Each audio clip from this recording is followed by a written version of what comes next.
Hey everybody, it's Rob from Flailthroughs. This is Gundam Battle Operation 2, and this is a round I got in the White Rider in one of the special battle queues that was up on Monday evening. This was a 500 cost room for supports only on the supply depot. I think it's kind of funny that after, man, I'm sure that the first time we did support only or raid only or what have you was early into GBO1, just with house rules set up amongst the players that were getting together at that time. Um, but yeah, it was kind of nice to see that like officially sanctioned at this point. That's kind of fun. Missed my first mega beam launcher shot from the Shekinah, but the Gatling built into it is pretty strong as it is. So yeah, has pretty good damage. The White Rider does not have even in its Hades mode, it does not have uh, any kind of dodge roll, but it does have two hit melee and balancers. So I kind of thought as how in a in an all support match that would be useful qualities. It's not as rare as it used to be, and I just screwed up my weapon swap there. I still do that, but yeah, not like I said, not as rare as it used to be, but it's still still doesn't hurt to have. Trying to get that NTX out before I get killed, but was not able to do that. Um, yep, Jim Sniper 2 took me out. That is another thing that has balancers, but I don't believe it has two hit melee. Like the specific combination of two hit melee and balancers on a support is pretty rare. I the White Rider was originally introduced before resist move was a thing, and I really feel like it is a good candidate for it next time it gets buffed. But see what happens. Yeah, gonna charge the Mega Beam Launcher, which since this suit was designed to go into Code Fairy and GBO2, I kind of think that besides just looking cool, the Mega Launcher looks like a big bow and arrow with glowing lights on each end, just to make it a little bit harder to hide the fact that you are charging a big, powerful beam. Which just did 8,700 to that heavy Gundam's legs. Pretty sure no, it might just be a full armor actually. Whatever it is down, and it is time to move to the next target. That is a Gunner Gundam, which actually is kind of a difficult prospect to get in on because, yeah, it does have a lot of stunning attacks at this point. The latest set of buffs on the Gunner Gundam, I think might be the first ever set of, no, second, because they did give it that buff cleanse or debuff cleanse skill to hide it from spotters.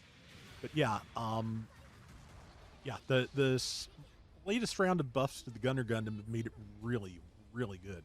If you haven't played it in a couple of years, it's worth giving a try.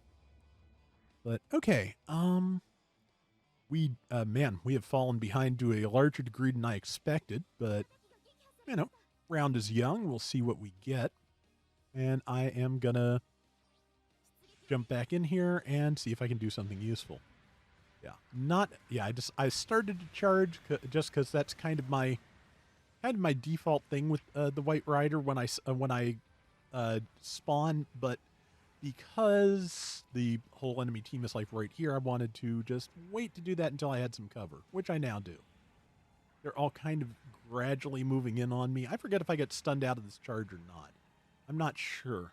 I might, or no, I just miss, which, not quite as bad, but or actually not quite as good, because once you've missed, it has to cool down. If I had just gotten stunned out of it, I could take another crack, but nope.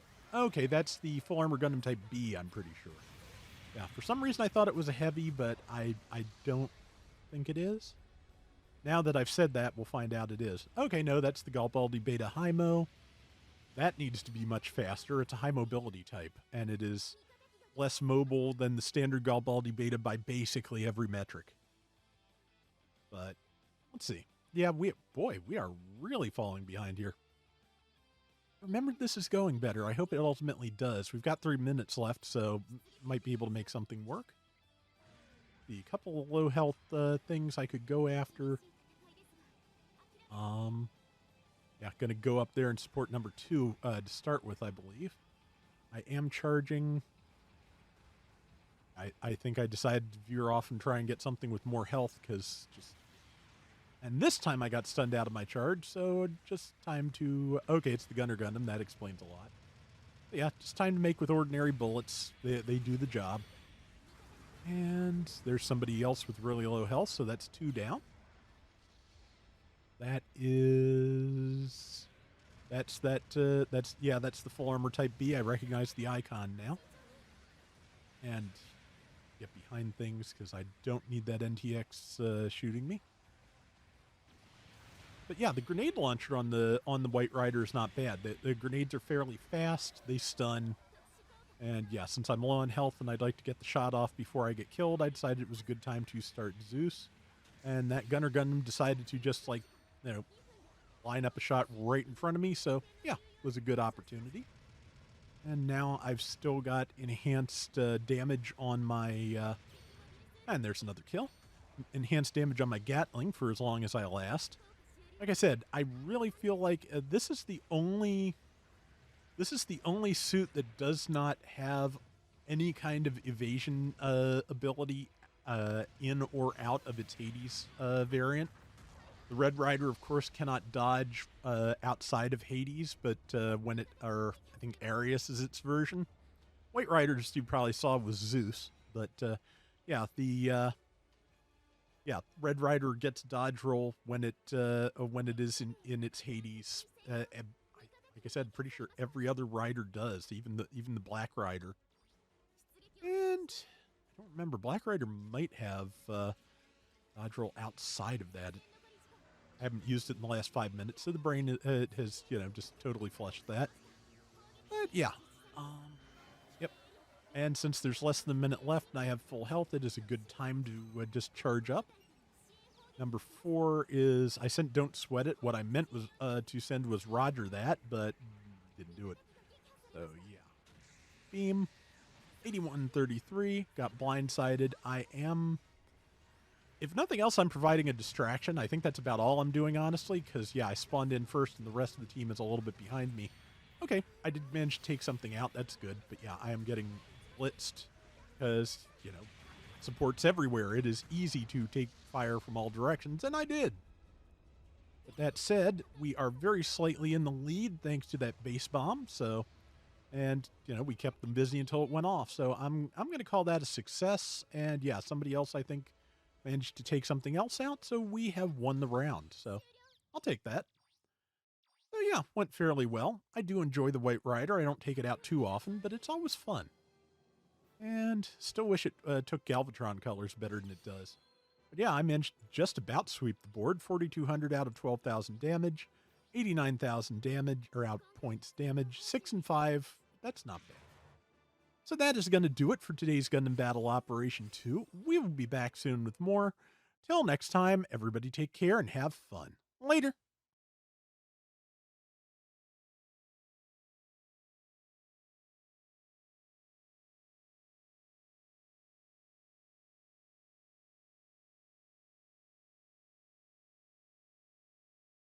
But yeah, it's weird sometimes to think about how long I've been doing this now. In terms of doing Gundam games on YouTube, I've been doing that since the day GBO1 went public on, which I think was my birthday in like 2013, something like that. So yeah, it's been a hot minute. Just kind of, it's really nice to think about how much better place Gundam games are in than when I started that, because that was the middle of the PS3 era, the late PS2 and early PS3 era being when Gundam games, in a couple of instances, had the Gundam name taken off of them, just because after a couple of games, people thought it would be a liability. MS Saga was a really great game, but they didn't put the name Gundam on it. And then there was the spiritual predecessor to GBO1, Mobile Ops: The 1 Year War, which was never released here in the US, but what was released in Japan as Mobile Suit Gundam Operation Troy.